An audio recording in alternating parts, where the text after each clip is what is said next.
ప్రభువైన యేసుక్రీస్తు నామంలో మీ అందరికీ హృదయపూర్వకమైన వందనాలు తెలియజేస్తున్నాను. దేవుని కృప వల్ల అందరూ బాగున్నారని తలస్తున్నాను. మీ అందరి కోసం ప్రేయర్ చేస్తున్నాను. మీరు కూడా నా కోసం, నేను రావడం కోసం ప్రార్థన చేస్తున్నారు. సో అందుని బట్టి సంతోషం. ఇప్పటికీ అక్కడికి వచ్చి ఉండాల్సింది కానీ రాలేదు. ఒక దశలో టికెట్ కూడా చేసుకున్నాను. సో కొంచెం ఆలస్యమైంది. ఇప్పుడు ఈ క్రిస్మస్ టైంలో రావాలని చాలా ప్రయత్నం చేశాను, కానీ టికెట్స్ రేట్ చాలా ఎక్కువగా ఉండింది. సో ప్రభు చిత్తమైతే రేట్ ఎక్కువైనా రావాలని ప్రయత్నం ఈ రోజుకి చేస్తున్నాను. ఒకవేళ మిస్ అయిపోతే పొరపాటున యాజ్ యూజువల్గా జనవరిలో తప్పకుండా ముఖాముఖిగా మీతో ఇంకా అక్కడే ఉండేటువంటి పరిస్థితిని దేవుడు ఇస్తాడు. ఈ మాట చెప్పకుండా నేను ప్రసంగం చెప్తే బాగోదు అనిపించింది. అందుకే నేను ఫస్ట్ ఈ మాటతో ప్రారంభించాలి అని అనుకుంటున్నాను. ప్రియమైన వారలారా, ఈరోజు దేవుని వాక్యాన్ని మనం చూద్దాం. అందరూ కూడా బైబిల్ గ్రంథాన్ని తెరచినట్లయితే బైబిల్ గ్రంథంలో ఉన్నటువంటి ఒక మాటను మనం ఒకసారి చూద్దాం. యేసుక్రీస్తు ఈ లోకానికి ఎందుకు వచ్చాడు అనే విషయంలో ఒక్క అంశాన్ని మనం ధ్యానం చేయబోతున్నాం. యేసుక్రీస్తు ఈ లోకానికి ఎందుకు వచ్చాడు? చాలా రీజన్స్ ఉన్నాయి. ఎప్పటి నుండో వింటున్నాము, మనందరికీ తెలిసినవే. అయితే ఈరోజు యోహాను రాసిన మొదటి పత్రిక 3వ అధ్యాయము 5వ వచనాన్ని జ్ఞాపకం చేయాలని ఆశపడుతున్నాను. యోహాను రాసిన మొదటి పత్రిక 3వ అధ్యాయము 5వ వచనం అందరూ తీయండి. పాపములను తీసివేయుటకై ఆయన ప్రత్యక్షమాయనని మీకు తెలియను. ఆయన యందు పాపమేమీయూ లేదు.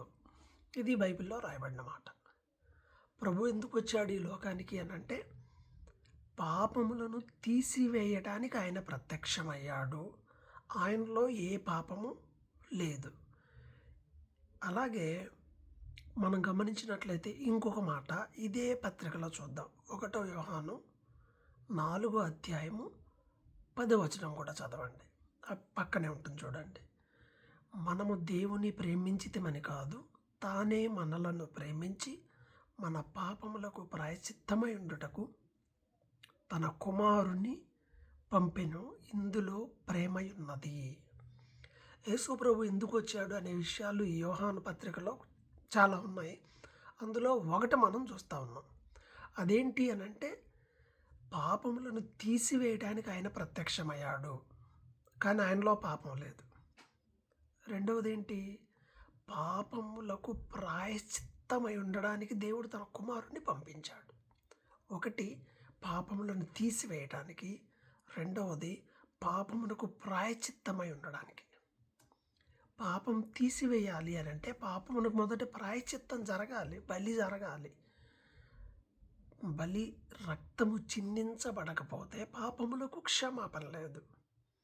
సో ఇప్పుడు ఒక్కొక్క వ్యక్తి చేసిన పాపానికి బలి అర్పించుకుంటూ పోతే ఎన్ని కోడెలు కావాలి, ఎన్ని గొర్రె పిల్లలు కావాలి, ఎంత రక్తం అవసరం. అయితే యేసు ప్రభు ఆ గొర్రె పిల్లగా మారాడు. సో ఇప్పుడు మూలాల్లోకి మనం వెళ్ళినట్లయితే 3వ అధ్యాయం 5వ వచనంలో ఉన్న ప్రకారంగా పాపములు తీసివేయడానికి వచ్చాడు. అలాగే ఇక్కడ కూడా మన పాపములకు ప్రాయశ్చిత్తమై ఉండడానికి వచ్చాడు. ఇక్కడ రెండిట్లో ఒకటి కామన్గా కనిపిస్తున్న ఒక పదం ఉంది. అదేంటి అంటే పాపము. ఈ పాపాన్ని తీసివేయడానికి, ఈ పాపమునకు ప్రాయశ్చిత్తమై ఉండడానికి ప్రభు వచ్చాడు. ఏంటి పాపం అంటే ఏంటి? అదే యోహాను పత్రికలో 3వ అధ్యాయంలో మనకు స్టార్టింగ్లో మనం ఆ కింది భాగంలో చూసినట్లయితే మనకు అక్కడ కనిపిస్తుంది. పాపము అంటే ఏంటి ఒకసారి చూడండి. అదే యోహాను రాసినటువంటి మొదటి యోహాను రాసిన పత్రిక 3వ అధ్యాయము 4వ వచనం. పాపము చేయు ప్రతి వాడును ఆజ్ఞను అతిక్రమించును, ఆజ్ఞాతిక్రమమే పాపము. పాపం అంటే ఏంటి? ఆజ్ఞ అతిక్రమించటమే పాపం. అంటే చెప్పింది చేయకపోవటమే పాపం. వద్దు అని దేవుడు చెప్పింది మనం చేస్తే అది పాపమే. దేవుడు ఏది వద్దంటే మనం అది చేస్తే అది ఇక పాపమే. అది చిన్నదా పెద్దదా అనేది విషయం కాదు. కొంతమంది అనుకుంటారు ఇది చిన్నదే కదా నేను చేసిన తప్పు అని అనుకుంటారు. తప్పు చిన్నదైనా పెద్దదైనా దాని పర్యవసానం యొక్క భయంకరత్వాన్ని మనిషి ఊహించలేడండి. అసలు పాపం లోకంలోకి ఎలా వచ్చింది అందరికీ తెలుసు. ఆదికాండంలో మనం గమనించినట్లయితే సాతానుడు అవ్వమ్మని ప్రేరేపించాడు. అందరికీ ఆ విషయం తెలిసిందే కదా! ఆమెను ప్రేరేపించాడు. ఎలా ప్రేరేపించాడు? ఇదిగో దేవుడు నీకేమన్నా తినొద్దని చెప్పాడా అని అడిగాడు. ఆమెను మోసం చేశాడు. మోసపూరితమైన మాటలతో ఆమెను డైవర్ట్ చేసి దేవుడు వద్దన్న పండు తినేలా చేశాడు. ఇక్కడ ఈమె చేసిన పాపం ఏంటి? అబద్ధం ఆడిందా? మోసం చేసిందా? దొంగతనం చేసిందా? లేకపోతే ఈ 10 ఆజ్ఞలు అయ్యావన్న అప్పటికి ఆజ్ఞలు లేవనుకో. అసలు ఏం పెద్ద పాపం చేసిందని? చూడండి, మనం అదే అనుకుంటాం. ఈ ఒక్కసారే కదా నేను వినంది. ఈ ఈ ఒక్కసారే కదా నేను ఇలా చేసింది. ఈ ఒక్కసారే కదా నేను ఇలా ప్రవర్తించింది. బైబిల్లో చరిత్రను చూడండి. భక్తుల చరిత్రలు చదవండి. బైబిల్లో ఉన్న భక్తుల చరిత్రలు చదవండి. వాళ్ళు ఎన్నిసార్లు పాపాలు చేశారు, ఎన్ని పాపాలు చేశారు. చిన్న పాపమా పెద్ద పాపమా అనేది లేకుండా పాపం మనిషిని ఎలా మరణానికి లేదా ఆత్మీయ నాశనానికి దారితీసిందో మనకు బైబిల్లో ఎన్నో ఉదాహరణలు ఉన్నాయి. ఏ వ్యక్తి చరిత్రనే తీసుకోండి. ఇక్కడ వీళ్ళు మోషే ఉన్నాడు, మహాభక్తుడు, భూమి మీద ఉన్న వారందరిలోకెల్లా సాత్వికుడు. ఎన్నిసార్లు కోపడ్డాడు. దేవుని కోపం వచ్చినప్పుడు కూడా ఆయన కామ్గా ఉండి ఏంటి ప్రభువా నువ్వు ఇలా చేస్తే ఎలా అని దేవునికే చెప్పిన మహా ఓర్పు సాత్వికము గలవాడు. ఒక్కసారి కోపడ్డాడు, ఎంత పెద్ద శిక్ష వచ్చింది ఆయనకి. దావీదు ఎన్నిసార్లు పాపం చేశాడు? ఒక్కసారే పాపం చేశాడు, ఎంత పెద్ద శిక్ష వచ్చింది ఆయనకి. బైబిల్లో ఉన్న వీళ్ళందరూ శిక్షలు వచ్చిన వీళ్ళందరూ ఒక్కసారే చేశారు, ఒక పాపమే చేశారు. కొంతమంది చేసినవి చిన్నవిగా కనిపిస్తాయి, అల్పమైనవిగా కనిపిస్తాయి, కానీ పర్యవసానాలు ఎంత భయంకరంగా ఉంటాయి. అవ్వమ్మ చేసిందే తీసుకుందాం. ఏం చేసింది? వద్దు అన్న పండు తిన్నది. ఏమైంది? చచ్చిపోయారా? లేదే. దేవుడు తలుచుకుంటే ఏదైనా చేయొచ్చు కదా. పోనీలే కోప్పడి ఏమన్నా చేద్దాము అని అంటే వీళ్ళు కాకుండా ఇంకెవరన్నా ఉన్నారా సృష్టిలో? ఆప్షన్ ఎవరన్నా ఉన్నారా? ఎవరు లేరు. ఆదాము అవ్వ ఇంకెవరు లేరు. ఆల్టర్నేట్గా ఎవరు లేరు. వారికి బదులుగా ఎవరు లేరు. అయినప్పటికీ ఎందుకు శిక్ష వచ్చిందంటే పాపం యొక్క పర్యవసానం అదే, శిక్షే. ఆజ్ఞ ఉంది అంటే దాన్ని అతిక్రమిస్తే అది పాపమే అవుతుంది. వద్దు అని చెబితే అది చేస్తే అది పాపమే అవుతుంది. ఆ రీతిగా లోకంలోనికి పాపం వచ్చింది. సాతానుడు మనుషులను మభ్యపెట్టి మోసం చేసి డైవర్ట్ చేసి పాపంలోనికి తీసుకెళ్తాడు. ఈరోజు ఎంతమంది పాపంలో ఉంటున్నారు. పాపం అలా ఆదాముల ద్వారా లోకంలోనికి ప్రవేశించింది. ఈ పాపం ఏదైతే ఉందో ఈ పాపము వీరి ద్వారా వచ్చింది. అయితే ఈ పాపం పోవాలి, ఈ పాపానికి ప్రాయశ్చిత్తం జరగాలి. ఆశ్చర్యం ఏంటంటే తప్పు చేసామన్న భావన ఆదాము అవ్వ దంపతుల్లో కనపడలేదండి. సరే ప్రభువా నువ్వు వద్దన్న పండు తిన్నాం, మేము తప్పు చేసాం, మమ్మల్ని క్షమించయ్యా అని ప్రాధేయపడ్డారా? దేవుడు వచ్చి అడిగితే ఏం చెప్తున్నారు? ఒకళ్ళనొకళ్ళు నిందించుకుంటున్నారు. ఆమె నాకు ఇచ్చింది కాబట్టి నేను తిన్నాను, ఆమెనేమో నువ్వే నాకు ఇచ్చావని దేవుడి మీద నిందేశాడు, ఆమె మీద నిందేశాడు. ఆమెమో సర్పం మీద నిందేసింది. ఇలా ఒకరినొకరు నిందించుకుని చివరికి దేవుడిని కూడా నిందించారు. కానీ నేను తప్పు చేశాను అనే భావన వీళ్ళలో ఎవ్వరికీ రాల. ఆదాముకి రాలేదు, అవ్వకి రాలేదు. మనుషులు అలాంటి స్వభావాల్లో నేటికి ఉంటా ఉన్నారు. నేను తప్పు చేశాను అనే భావన రాదు. నేను మాట్లాడిన తప్పే, ఇదిగో ఈ పని నేను చేశాను ఇది తప్పే. పశ్చాత్తాపం ఉండడంలా. ప్రాయశ్చిత్తం అంటే ఏంటి? జనరల్గా అందరు చెప్తుంటారు పశ్చాత్తాపాన్ని మించిన ప్రాయశ్చిత్తము లేదు అని చెప్తూ ఉంటారు.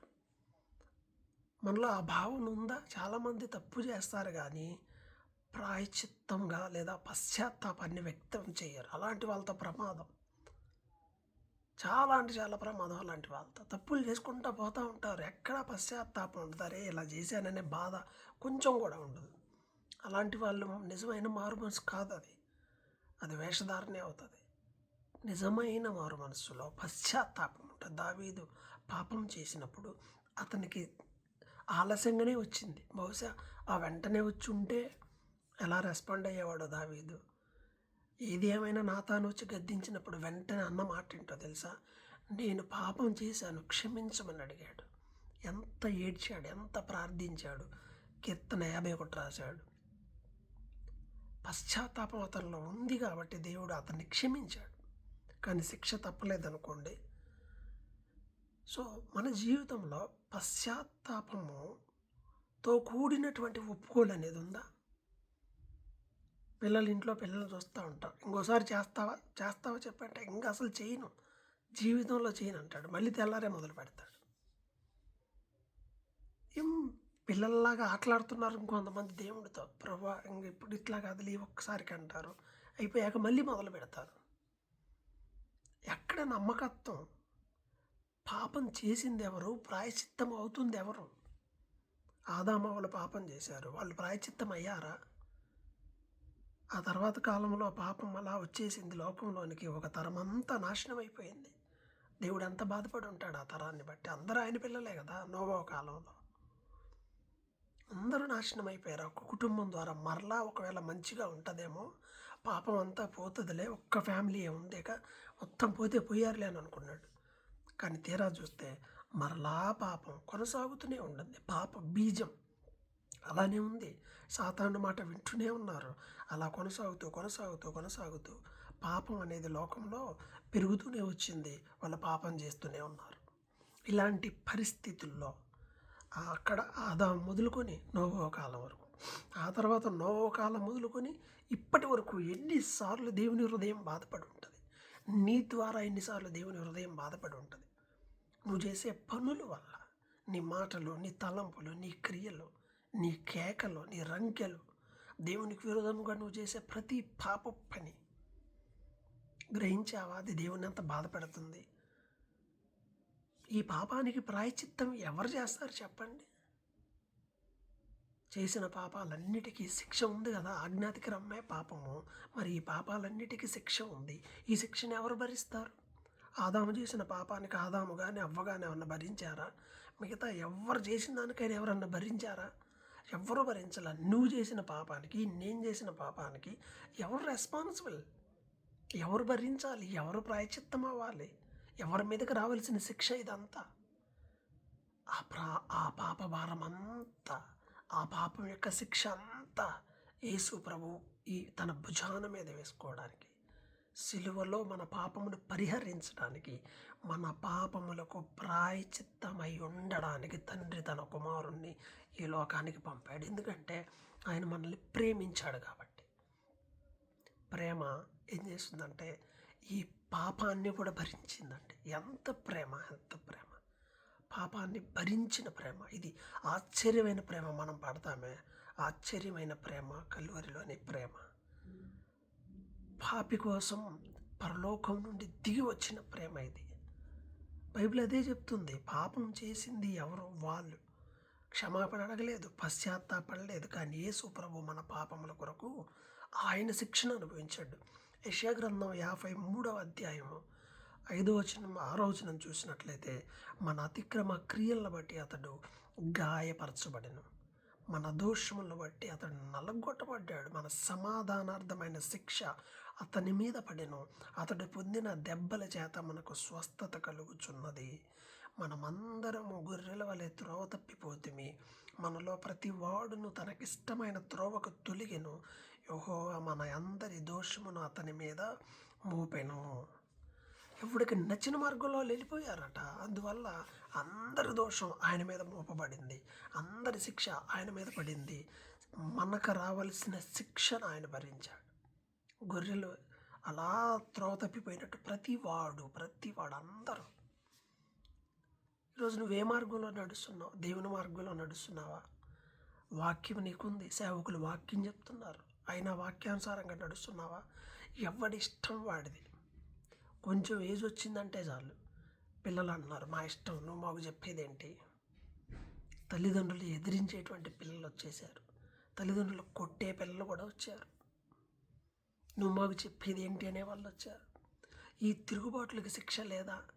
ఈ పాపాలకు శిక్ష లేదా? ఉంది. ఎందుకు మనకు రావట్లేదంటే బైబిల్ చెప్తుంది, మన దోషముల బట్టి ఆయన నలగొట్టబడ్డాడు. మన సమాధానార్థమైన శిక్ష అతని మీద పడింది. మనం దారి తొలగిపోయాం. గొర్రెల వల్ల ప్రతి వాడు ఎవడికి నచ్చిన త్రోవలో వాడు వెళ్ళిపోయాడు. ఈరోజు అందరు ఎలా బ్రతుకుతున్నారు? మా ఇష్టం మేము ఇంతే ఉంటాం, మా ఇష్టం మేము ఇలానే మాట్లాడతాం, మా ఇష్టం మేము ఇలానే బిహేవ్ చేస్తాం. ఇదే పద్ధతిలో ఉంటున్నారు. అలా ఉంటే నిత్యజీవం ఎలా వస్తుంది చెప్పండి? ఆలోచించండి, మీ జీవితాలు ఎలా ఉన్నాయి? ఎవరి మీద నువ్వు సాకులు చెప్తే కుదరదు. ఆయన లేడండి ఊర్లో, అందుకే మేము ఉంటున్నామండి అంటే కుదరదు ఇక్కడ. లేదా ఆయన ఎలా ఉన్నాడు కాబట్టి మేము కూడా ఎలా ఉన్నామంటే కుదరదు ఇక్కడ. పర్టికులర్గా మనము దేవుని ఎదుట నిలబడాలి. దేవునికి లెక్క చెప్పవలసిన వారమై ఉన్నాం కాబట్టి మీ అంతట మీరు, నా అంతట నేను, మన కొరకు ఎవరిని బట్టి వాళ్ళు దేవునికి లెక్క చెప్పాలి. ఇష్టమైన త్రోవకు తొలగిపోతున్నారా? నీకు నచ్చినట్టు నువ్వు ఉంటున్నావా? అంతే. ఇష్టమైతే ప్రార్థనకు వస్తాం, లేకపోతే లేదు. ఇష్టమైతే విజ్ఞాపన చేస్తాం, లేకపోతే లేదు. ఇష్టమైతే ఆరాధనకు వస్తాం, లేకపోతే లేదు. ఇష్టమైతే బైబిల్ చదువుతాం, లేకపోతే లేదు. నీ ఇష్టం అంతా. నీకు నచ్చిన మార్గంలో తిరుగుతున్నావా? నీ ఇష్టమైన త్రోవలో నీవు, నాకు ఇష్టమైన త్రోవలో నేను వెళ్ళటం వల్ల ప్రభువుని యేసు ఎంత శిక్షణ పొందాడో ఆలోచన చేయండి. క్రిస్మస్ మనకు సంబరమే, కానీ యేసు ప్రభు ఈ లోకానికి వచ్చింది దేనికంటే శిక్ష భరించడానికి, ప్రాయశ్చిత్తం అవడానికండి. ఎలా ప్రాయశ్చిత్తం అవడానికి? గొర్రె పిల్లల బలి అవడానికి వచ్చాడు. గొర్రె పిల్లల బలి అవ్వడానికి యేసు ప్రభు వచ్చాడు. ఎప్పుడు ప్లాన్ జరిగింది? అప్పుడే జరిగింది. ఆదికాండం 3వ అధ్యాయం 15వ వచనంలో మనం చూసినట్లయితే చూడండి బైబిల్లో. ఆదికాండం 3వ అధ్యాయం 15వ వచనం, మరియు నీకును స్త్రీకిని నీ సంతానముకు ఆమె సంతానమునకు వైరము కలగజేసేదను, అది నిన్ను తల మీద కొట్టును. కింద ఆయన నిన్ను తల మీద కొట్టును. ఆయన తల మీద కొడతాడు. అవును, సాతాను తలను చితక తొక్కడానికి దేవుడు ప్లాన్ ఎప్పుడు వేసాడో తెలుసా? అప్పుడే ఏదైనా తోటలో జరిగింది మొదటి నష్టం. అప్పుడే ఆయన ప్లాన్ చేశాడు. ఆయన ఈ లోకానికి రావాలనుకున్నాడు. ఎలా వచ్చాడో తెలుసా? ఏ స్త్రీ ద్వారా దేవుడు ఈ లోకములో పాపాన్ని ప్రవేశింపజేశాడో అదే స్త్రీ ద్వారా, అదే స్త్రీ ద్వారా, అంటే అవ్వ ద్వారా కాదు, ఆ స్త్రీ ద్వారానే దేవుడు ఈ లోకానికి వచ్చాడు. అది దేవుని ప్లాన్. అవును, మార్పు అంటే ఏంటి? ఒకప్పుడు నీ నోరు దేనికో వాడావు, ఇప్పుడు అది మార్చబడి వేరే దానికి వాడాలి. అది మార్పు అంటే. ఒకప్పుడు ఇలా ఉన్నాను, ఇప్పుడు నేను అలా ఉండట్లేదు. అది మార్పు అంటే. ఇప్పుడు కోపం వస్తే ఏం చేసేది తెలియదు, ఇప్పుడు అవన్నీ పోయి మామూలుగా ఉన్నావు. అది మార్పు అంటే. నేను మారానని ఏయో చేస్తే కాదు. నీ క్రియలు మాట్లాడతాయి నువ్వు మారావా లేదా అని. ఎలా ఉన్నాయి నీ క్రియలు? ఎలా ఉన్నాయి? మారినట్టుగా ఉన్నాయా? చెప్పండి. సో దేవుడు ఎవరి ద్వారా ఈ లోకంలోనికి పాపం వచ్చిందో వారి ద్వారానే దేవుడు ఏం చేస్తున్నాడు అంటే ఆ పాపం పోవడానికి ప్లాన్ చేశాడు. గొర్రె పిల్లలు బలిగా అర్పించేవారు. పస్కా బలి రక్తం ఆ రోజు ఇశ్రాయేలీయులను ఐగుప్తు దేశంలో కాపాడింది. మరి ఈ లోకంలో ఉన్న వీరందరినీ కడగడానికి రక్తం ఎక్కడి నుండి వస్తుంది? నిత్యమైన బలి, ఒకేసారి బలిగా అర్పించబడ్డాడు. మన ప్రధాన యాజకుడు గొర్రె పిల్లగా మారాడు. యోహాను సువార్త 1వ అధ్యాయంలో చూస్తే దేవుడు కృపాసత్య సంపూర్ణుడైన దేవుడు శరీరధారిగా ఈ లోకానికి వచ్చాడు. అందుకే యోహాను అంటాడు, ఇదిగో లోక పాపములు మోసుకొని పోయే దేవుని గొర్రె పిల్ల. ఎవరు? యేసయ్య. లోక పాపములను మోసుకొని పోయే దేవుని గొర్రె పిల్ల. మొత్తం మోసుకున్నాడు, ఆయనే మోసాడు అన్నీ. నీ దోషము, నా దోషము సమస్తం ఆయన తన భుజాల మీద మోసి మొయ్యలేక కూడా సిలువ కల్లువరి వరకు మోసాడండి. ఇంకా ఆయనకు బరువు పెంచుతున్నావా? ఆయన అంత చేశాడు కదా, ఇంకా ఆయన్ని సిలువ వేయాలంటావా? ఇంత తెలిసి కూడా ఇంకా దేవునికి విరోధంగా ఎలా ఉండగలుగుతున్నారు? ఇంత తెలిసి దేవుని కోసం బ్రతకకుండా ఇంకా లోకం కోసం బ్రతుకుతూ లోక సంబంధమైన ఆశల్లో, లోక సంబంధమైన వాటిలో కొట్టుకొని పోతా ఉన్నారా? దేవుని వైపు చూడాలి, దేవుని మార్గంలోనికి రావాలి. ఆదామవ్వలను బట్టి దేవుడు బాధపడ్డాడు. నోవహు కాలంలో వాళ్ళని బట్టి దేవుడు బాధపడ్డాడు. బైబిల్ ఏం చెప్తుంది? ఆదికాండము 6వ అధ్యాయం 5, 6 వచనాల్లో నరుల చెడుతనం భూమి మీద గొప్పదనియు వారి హృదయం యొక్క తలంపుల్లోని ఊహంతయు ఎల్లప్పుడూ చెడ్డదని యెహోవా చూచి తాను భూమి మీద నరులను చేసినందుకు యెహోవా సంతాపము నొంది తన హృదయంలో నొచ్చుకొనెను. దేవుడు నొచ్చుకున్నాడు. దేవుడే బాధపడ్డాడండి, ఏడ్చాడు. ఎందురా బాబు, నా ప్రజలు ఎందుకు ఇలా అయిపోయారు, నా పిల్లలు ఎందుకు ఇలా అయిపోయారని. కొన్నిసార్లు పిల్లలు ఇంట్లో మాట వినకపోతే తల్లిదండ్రులు ఏం చేస్తారు? చిన్న పిల్లలు అనుకోండి, కొడతారు. అదే కొంచెం ఎదిగితే, ఇక ఎదిగిన తర్వాత ఇంక కొడితే వాళ్ళ రూటే మారిపోతుంది. ఇక్కడ యూకే, యూరోప్, యుఎస్ ఇట్లా ఈ డెవలప్డ్ కంట్రీస్లో ఎదిగిన పిల్లలు కొడితే చచ్చారే ఇంక. మనకేమో గుడ్లు కొట్టినట్టు కొట్టడం అలవాటే మనకి. పిల్లలకి ఆ భయం ఉండాలి. పిల్లలకి భయం ఉండాలి ఖచ్చితంగా. బైబిల్ చెప్తుంది బెత్తం వాడని తండ్రి కుమారుడు విరోధి అయిపోతాడని. చిన్నప్పుడు ఆ భయం, ఎదిగిన తర్వాత దైవ భయం పెట్టాలి. ఒకరికొరకు ప్రార్థన చేయాలి. అయినా వినకపోతే ఏం చేయాలి? ఇంటర్మీడియట్ చదివే పిల్లలు తల్లి మీద ఎగబడితే, తండ్రి మీద ఎగబడితే ఏం చేస్తాం? ఇప్పుడు ఇంటర్ దాకా కాదుగో, చిన్నపిల్లలు ఎవరు మాట వింటలా. ఎవడికి నచ్చింది వాళ్ళే చేస్తూ ఉంటారు. ఎవడి ఇష్టం ఎన్నైనా చెప్పండి, ఏం చెప్పినా ఎవడికి ఇష్టం వచ్చింది వాళ్ళు చేస్తారు. మాట్లాడటానికి లేదు, మాట్లాడితే ఇంకంతే. ఒకప్పట్లో లాగా పిల్లలు కూడా ఉండట్లా. నా మాట లేదు, పో బయటికి వెళ్ళిపోనంటే వెళ్ళిపోతారు. ఇక తీసుకుని అంతే, సంచి తీసుకొని వెళ్ళిపోమన్నా వెళ్ళిపోతారు కూడా. అయ్యో నేను తప్పు చేశానులే సారీ అనే మాట రావట్లే పిల్లల్లో. కన్నావుగా ఎవడి కోసం పోషిస్తావు, ఎవడి కోసం బ్రతికిస్తావనే తిరుగుబాటు స్వభావం మనుషుల్లో పెరుగుతుంది. దేవుడు ఎంత బాధపడి ఉంటాడు తన పిల్లలు తన మాట విననప్పుడు. దేవుని కుమారునిగా, దేవుని కుమార్తెగా నువ్వు దేవుని మాట విన్నప్పుడు, నేను దేవుని మాట లోబడినప్పుడు దేవుడు ఎంత ఏడ్చి ఉంటాడు ఆలోచన చేయండి. నీ పిల్లలు నీ మాట వినకపోతే ఎంత బాధ, నీ పిల్లలు సరిగా లేకపోతే నీకు ఎంత బాధ. అది నాకైనా మీకైనా ఎవరికైనా. మరి ఆయన పిల్లలు మనందరం ఆయన మాట వింటున్నామా? మరి ఆయన మాట వినకపోతే ఆయన బాధపడ్డా? కాబట్టి ప్రియులారా ఆలోచన చేయండి. దేవుడు ఎంతో బాధపడ్డాడు, పోగొట్టుకున్నాడు చాలామందిని, చనిపోయారు. ఈ తరమైన అని చెప్పి దేవుడు అన్ని తరాలని కాపాడుకుంటూ వచ్చాడు. చివరికి ఈ ప్రజల్లో మార్పు రాలేదు కాబట్టి దేవుడే ఈ లోకానికి దిగొచ్చాడు. ఎలా దిగొచ్చాడో తెలుసా? బెత్లెహేములో పశువుల తొట్టిలో పరుండబెట్టాడు. అదేగా లోకస్వార్త 2వ అధ్యాయంలో రాయబడింది. గొర్రెల కాపరులతో దేవదూత చెప్తున్నాడు, ఇదిగో దావీదు పట్టణమందు నేడు రక్షకుడు మీ కొరకు పుట్టి ఉన్నాడు. ఈయన ప్రభు అయిన క్రీస్తు ఒక శిశువు పొత్తిగుడ్డలతో చుట్టబడి పశువుల తొట్టిలో పరుండబెట్టబడి ఉండటం మీరు చూచేతారు. ఎందుకు బెత్లెహేములోనే పుట్టాలి చెప్పండి? ఇది దేవుని ప్రణాళిక. బెత్లెహేము అంటే రాహేలు చనిపోయిన ప్రాంతం. అదేం శుభసూచకంగా ఉండేది కాదు. రాహేలు చనిపోయింది అక్కడే మొట్టమొదటిసారిగా. బెత్లెహేము అంటే రాహేలు సమాధి ఇప్పటికీ అక్కడే ఉంటుంది. ప్రియమైన వాళ్ళారా, అక్కడ నుండే ఇశ్రాయేలీలు బెత్లెహేముని మందల గోపురం అంటాడు మీకా. మందల గోపురం. అందుకే మీకా ప్రవచిస్తూ కూడా ఏమంటాడు? యూదా దేశంలో బెత్లెహేమా, నువ్వు యూదా ప్రధానంలో ఎంత మాత్రం అల్పమైన దానో కాదు, నా ప్రజలను పాలించే అధిపతి మీలో నుండి వస్తాడు అని అంటాడు. మందల గోపురం అంటాడు. అంటే ఏంటి? అక్కడి నుండే గొర్రెపిల్లని సెలెక్ట్ చేసి, బెత్లెహేములో గొర్రెపిల్లని సెలెక్ట్ చేస్తారు. సెలెక్ట్ చేసి వస్త్రాలతో చుట్టి దాన్ని యెరూషలేముకు తీసుకొస్తారు బలివ్వడానికి. ఈ బెత్లెహేములోనే దావీదుని దేవుడు అభిషేకించాడు. ఈ బెత్లెహేములో నుండే యేసు ప్రభు పస్కా గొర్రె పిల్లగా పడుకోబెట్టబడ్డాడు. అక్కడి నుండే వచ్చాడు ఆయన కూడా. ఆ గొర్రెపిల్ల అక్కడి నుండి తేవాలి మందిరంలోకి. అందువల్ల యేసు ప్రభు అక్కడే పుట్టాడు. ఆయన ఆ పద్ధతిని ప్రాయశ్చిత్తంగా ఉండడానికి ఏం చేయాలో అదంతా ఆయన చేసేసాడు.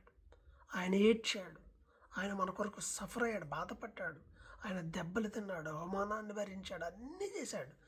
మనం చేయాల్సినవన్నీ ఆయన చేసేసాడండి. ఎంత చేశాడో తెలుసా? చూడండి బైబిల్ ఏం చెప్తుంది అని అంటే, ఫిలిప్పీలకు రాసిన పత్రిక 2వ అధ్యాయం 6, 7, 8 వచనాలు. చూడండి, బైబిల్ చూడండి. ఫిలిప్పీలు రాసిన పత్రిక 2వ అధ్యాయం 6, 7, 8 వచనాలు. ఆయన దేవుని స్వరూపము కలిగిన వాడై ఉండి దేవునితో సమానముగా ఉండుట విడిచిపెట్టకూడని భాగ్యమని ఎంచుకొనలేదు గాని మనుషుల పోలికగా పుట్టి దాసుని స్వరూపమును ధరించుకొని తన్ను తానే రిక్తునిగా చేసుకొనెను. మరియు ఆయన ఆకారమందు మనుషుడిగా కనపడి మరణము పొందినంతగా, అనగా శిలువ మరణము పొందినంతగా విధేయత చూపిన వాడై తన్ను తాను తగ్గించుకొనెను.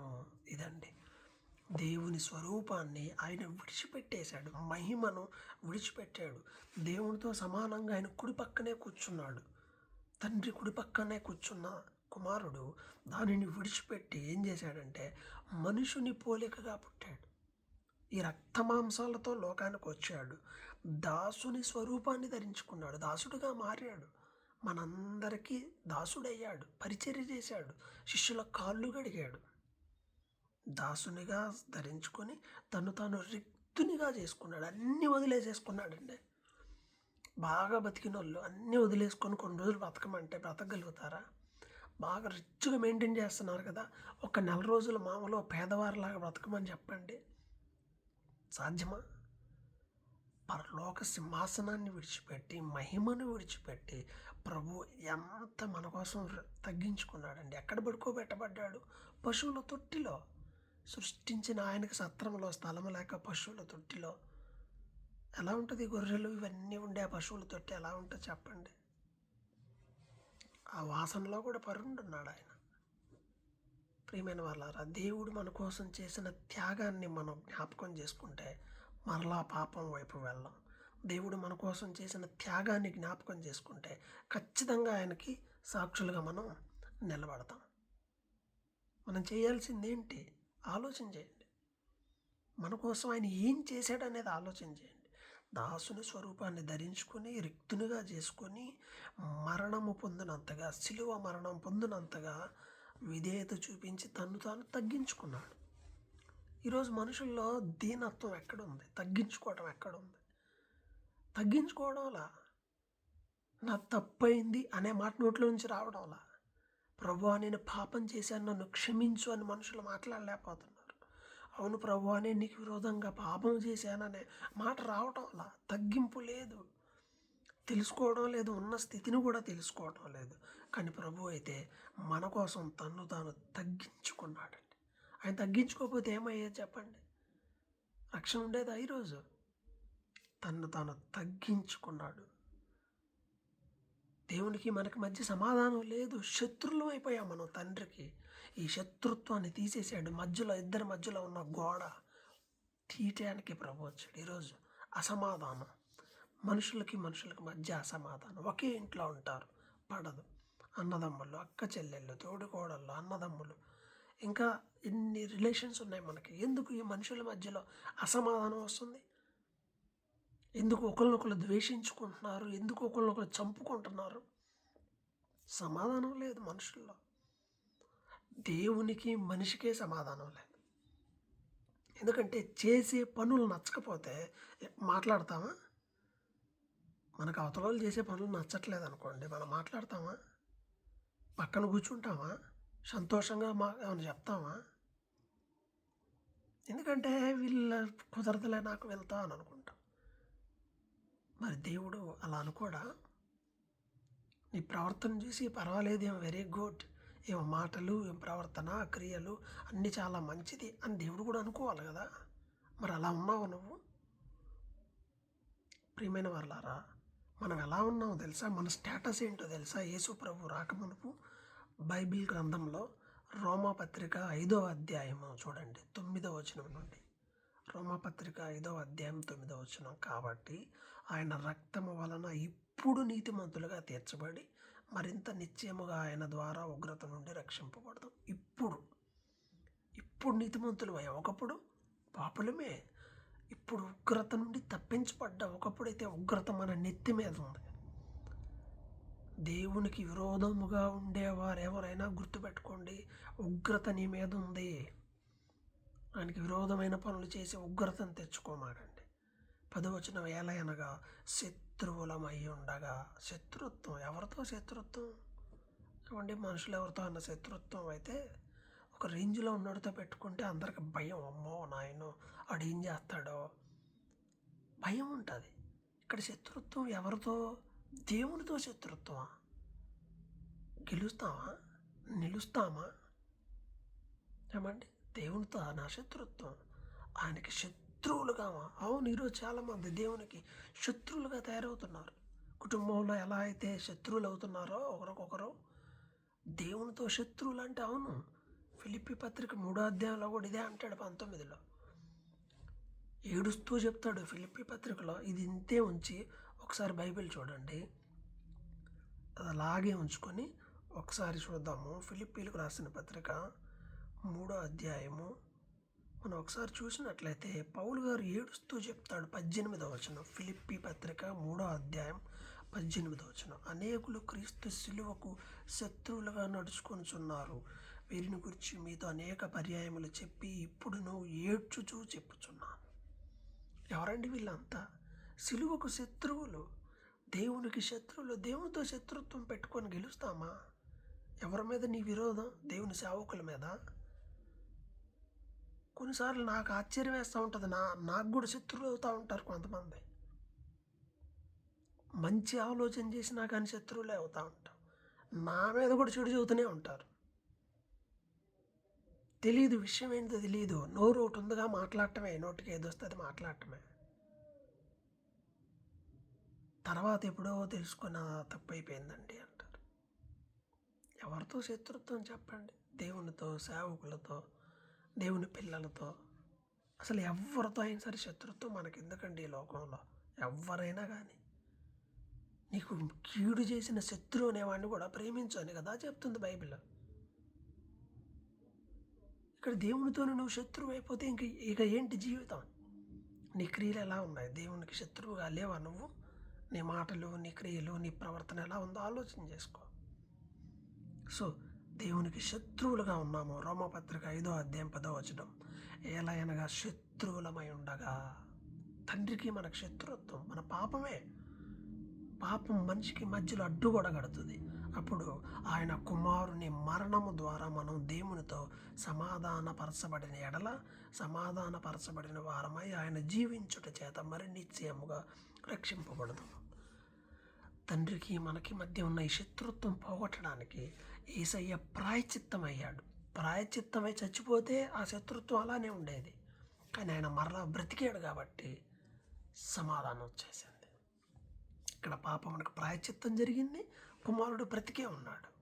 అందువల్ల తండ్రి కోపం మన మీద నుండి పోయింది. ఈ పని చేయడానికి ఈ పునరుద్ధానపు శక్తి యేసయ్యకే ఉంది కాబట్టి అందుకే ఆయనే వచ్చాడు.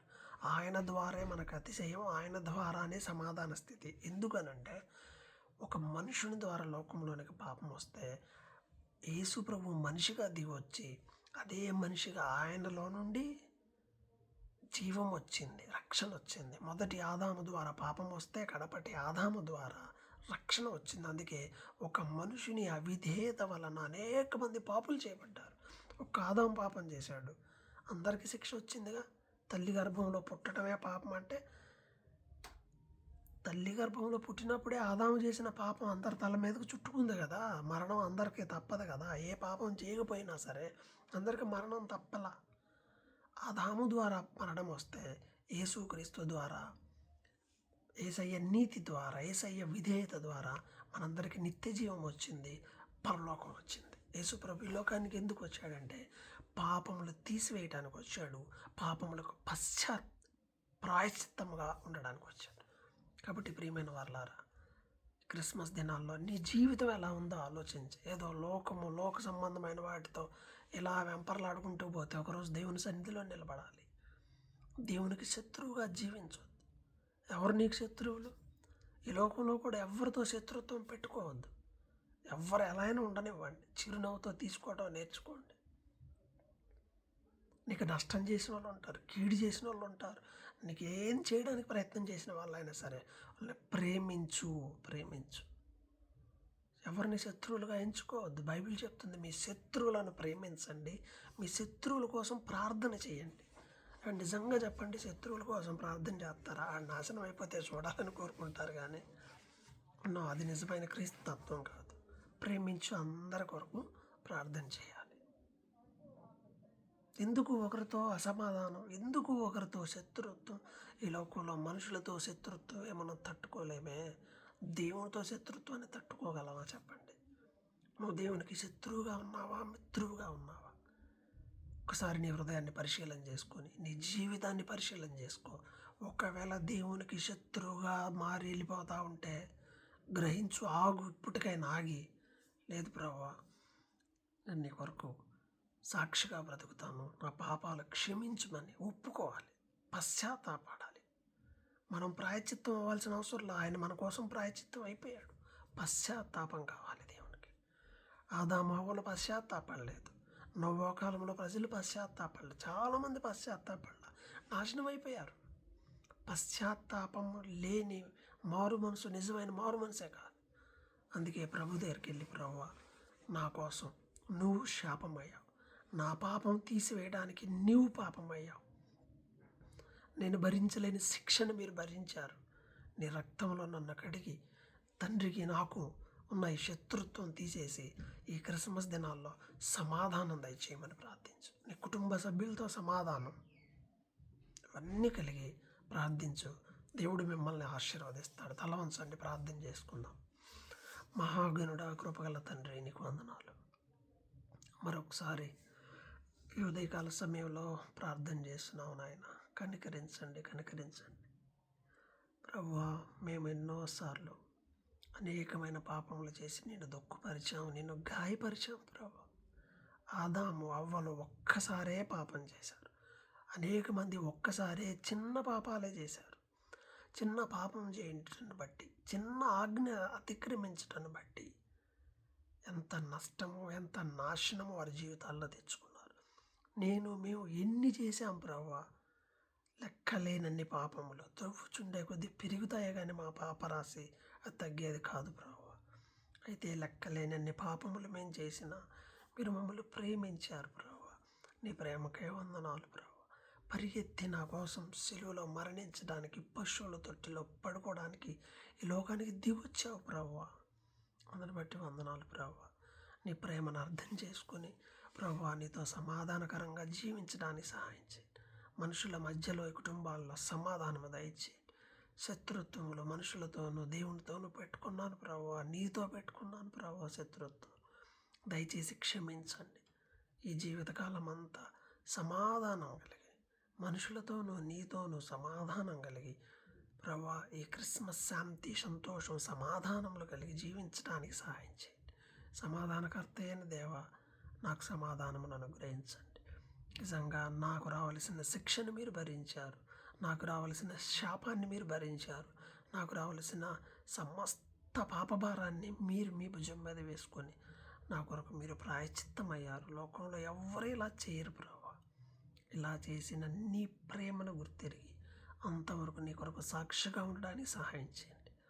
ఎవరైతే ఉదయకాల సమయంలో ప్రార్థనలో ఏకీభవిస్తున్నారో ప్రతి బిడ్డను దర్శించి ప్రతి ఒక్కరిని ఆత్మతో, సత్యముతో నింపి నీ నామానికి మహిమకరముగా జీవించుట కృప చూపించమని యేసుక్రీస్తు పరిశుద్ధ నామమున ప్రార్థిస్తున్నాము తండ్రి. ఆమేన్. అందరికీ వందనాలు. ప్రార్థన చేయండి. ప్రభు చిత్తమైతే త్వరలో కలుద్దాం.